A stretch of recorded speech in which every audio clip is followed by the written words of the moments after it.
শেখ হাসিনা যে অবৈধ সরকার, গুম খুনের সরকার, রাষ্ট্রকে অপরাধী বানিয়েছে শেখ হাসিনা। এই অপরাধের দোসর কে ছিল জানেন? আরেকটি রাষ্ট্র, তার নাম হচ্ছে ভারত।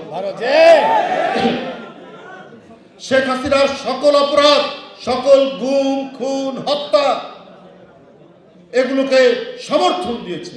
এই দুষ্কর্মে তারা সাথী হয়েছে। আপনাদের একটি ঘটনা আজকেও পেপার পত্রিকা এসছে, মৌলানা সাইদি সাহেব, তিনি যে এলাকা থেকে এমপি হতেন,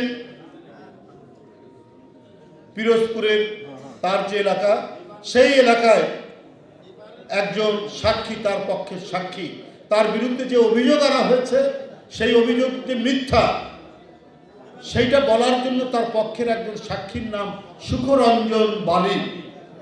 হিন্দু মানুষ, কিন্তু সত্যের জন্য, ন্যায়ের জন্য দাঁড়িয়েছিল। যে মৌলানা সাইদি সাহেব কখনোই মানুষ হত্যা করা, সংখ্যালঘুদের হত্যা করার সাথে তিনি জড়িত ছিলেন না, এই কথাটি সুখরঞ্জন বালি আদালতের সামনে বলবে। এই জন্য তিনি দুইজন ব্যারিস্টার, দুইজন উকিলের সাথে একটি মাইক্রোবাসে করে যখন হাইকোর্টের প্রধান ফটক দিয়ে তিনি যখন ঢুকছেন, ঠিক সেই সময় সেই গাড়িটি, সেই মাইক্রোবাসটিকে থামিয়ে কয়েকজন সাদা পোশাকধারী পুলিশ তাকে বলল যে আপনি নেমে আসেন।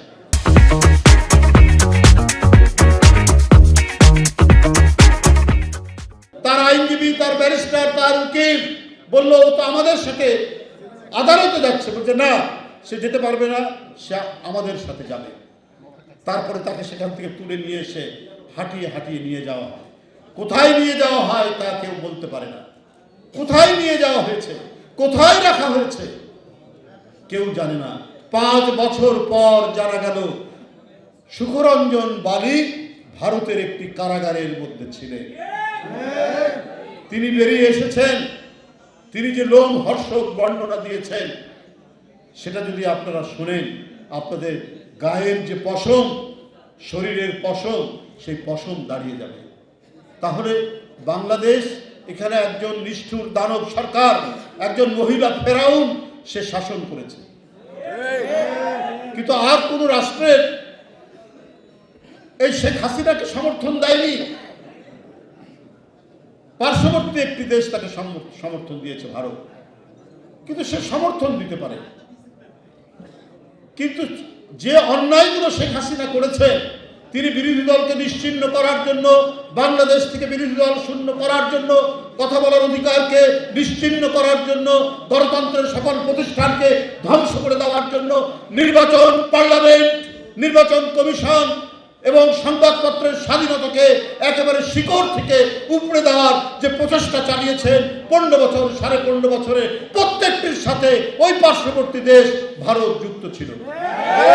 এটা আজকে প্রমাণিত সুখরঞ্জন বালির তার স্টেটমেন্ট, তার বিবৃতির মধ্যে দিয়ে।